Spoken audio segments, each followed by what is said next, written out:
Hi, Nigel here with the drive wire, and I have a Jeep Rubicon, but it's the Gladiator version, 2021 model.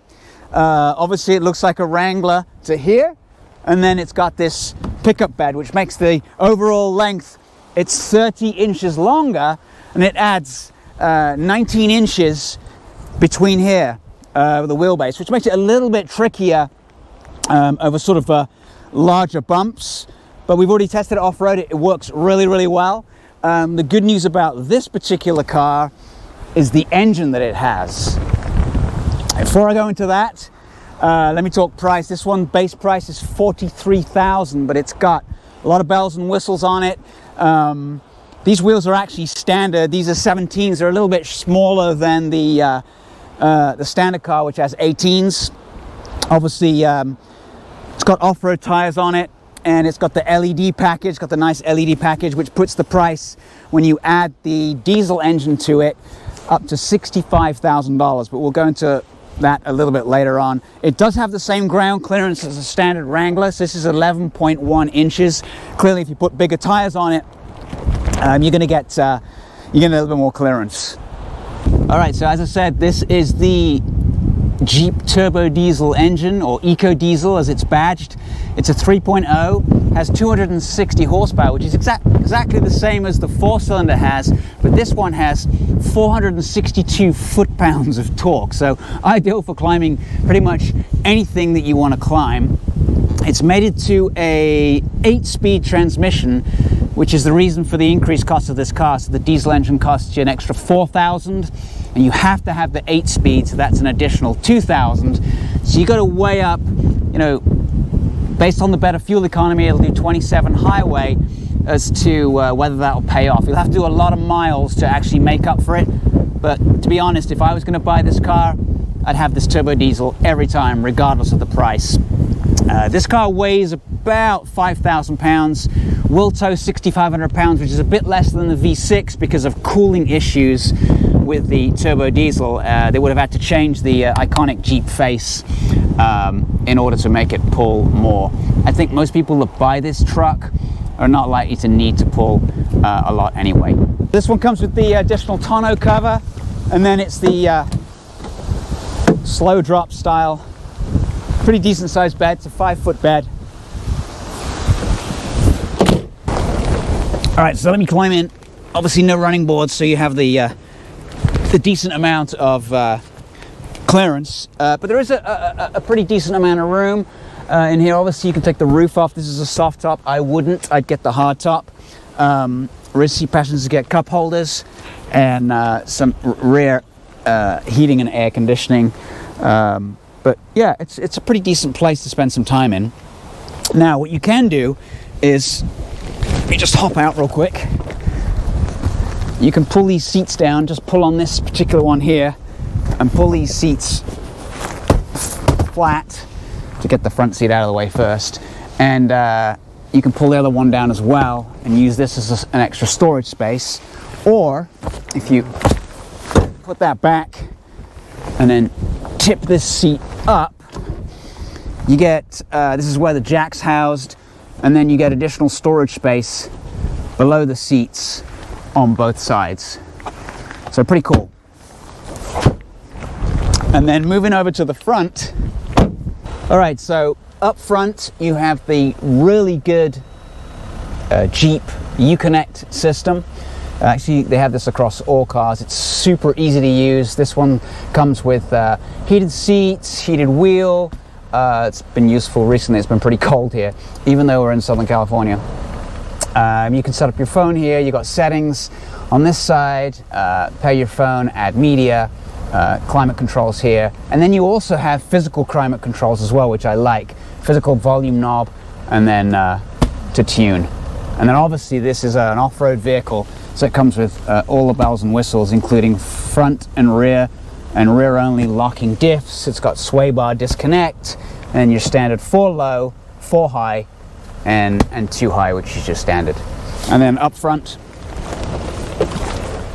here, Jeep gives you a little infotainment system, so a little information system here that you can scroll through. check your tire pressures. This is for pitch and roll if the car's moving too much on uneven surfaces. Average MPG 20.6 is pretty good considering how we've been driving it, and then what your range is, etc, etc. Any warning messages, etc. are stored right here. So pretty standard. There's a little bit of storage space in the center console, and then this section has some additional tools that Jeep gives you. Quite a lot for 65k.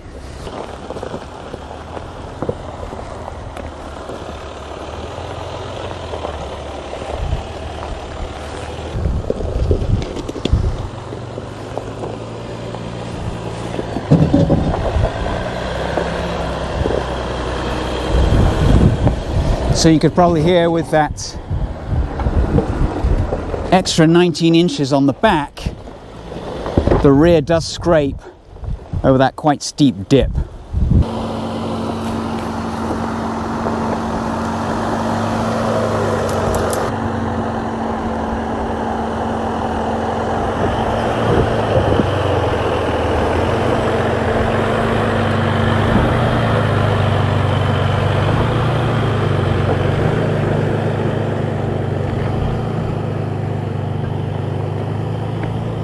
Let's take this back up the hill. It's pretty steep, very sandy.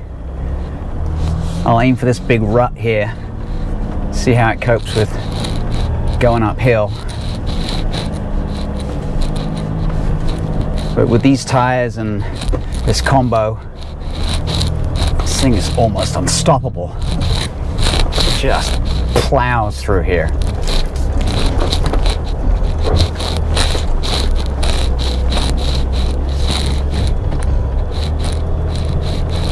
Very sandy soil here, dirt, but the Gladiator has made it through. It's quite a steep hill, heavily rutted, very soft, sort of almost sand-like, but absolutely no trouble getting up that hill whatsoever.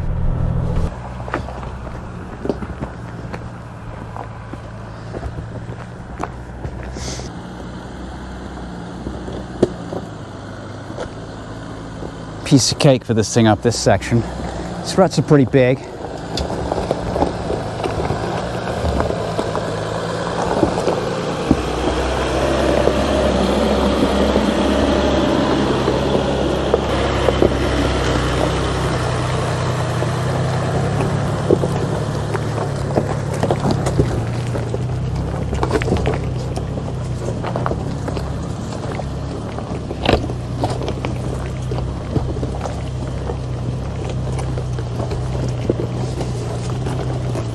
So here we are on road with the Jeep Gladiator Rubicon. The good news is that with this quite long wheelbase, as I said, 19 inches longer than a standard Wrangler, it's so much smoother, so much more body control. Obviously, it's got a pretty complicated 5-link suspension in the rear, which does wonders for these trucks. And it rides really good considering it's got these all-terrain knobby tires on. You could even bigger ones on, but you're not hearing a lot of road noise. Obviously this is a soft top, not my favorite. A lot of wind sort of noise. This flaps around in high winds. We've had a winter storm recently here for Southern California, so it's a little chilly today, 48, but the good news is I have the heated seats, which are some of the best. They get about as hot as I can bear it, and then this heated steering wheel, which is also excellent. Now the Gladiator Rubicon is limited to 97 miles an hour. I wouldn't want to go that fast. Standard cars are limited to 110. I wouldn't want to go that fast in one of these anyway, particularly with this pretty light steering that's pretty standard across Jeep Wranglers and Jeep Rubicons. Cruising at 85 or 80 miles an hour in this, though, with this eco diesel engine, is a joy. It sits at around 2,000 RPM. but you push your foot down, it doesn't necessarily need to change gear. Even though this 8-speed transmission is one of the best, it doesn't need to drop. It doesn't need to drop a ratio because of the 442 foot-pounds of torque. So it's absolutely glorious. You put your foot down, and it just goes. Regardless of how long I kept this vehicle, I would get this engine. This is the engine that I would have just because it's a great car to drive. I love the 2.0 turbo, and then the V6 is good. You can't get the 2.0 turbo in the Gladiator yet. I don't know if it's ever going to be available. So as we hit speeds of around 60 miles an hour, you can definitely hear the sort of swirling wind noise. It's 48 degrees outside today, so the heated seat, the heated steering wheel is definitely paying dividends, and I've got the heating on as well because it's a little chilly in here. So yeah, it's sort of fighting some of this sort of cold air. For Jeep aficionados, though, they want to tear off the doors, the roof, even the windshield will fold flat. No other car will do that. All right, so here we are on the truck trail. I'm in 2-wheel drive right now. I don't think it needs anything else. This is a pretty well graded little section with DG, basically because there's a few homes on the side, so they take care of this section of road. I think maybe when if you're considering doing any sort of serious rock crawling, as you saw in the little dipper there, where we scraped the rear of the vehicle right on the tow hitch as we came down the other side, and that's just the consequence of getting the pickup bed. It is quite long, and if you're definitely looking to do some serious rock crawling, then maybe this one's not the car for you. And yes, I know it is Rubicon spec, but when you've got that thing sticking out the back, it makes it tough. So again, you gotta think: do I need the additional off-road? And this is very, very good off-road for a pickup. Probably one of the best that I've ever driven. Well, I'm pretty impressed with this Gladiator. Would I get this one over the Wrangler? No, I still really like the Wrangler, and I would worry about this rear overhang constantly, and I might want to take it places where I would certainly worry a bit more. Is it a great off-road pickup? Yes, of course it is. It's a Jeep.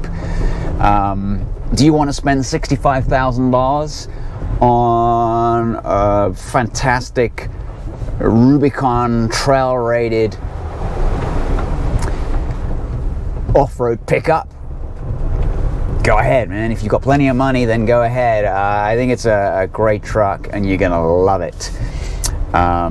So that's my I think, there's a couple of cons involved, but the pluses are there. What Jeep has done is they've made a fantastic pickup. It really is great fun, especially going through these really deep puddles. Anyway, that's enough fun for me for today. I'll see you next time. Appreciate you watching. Please subscribe, and we'll see you next time. Thank you. Bye.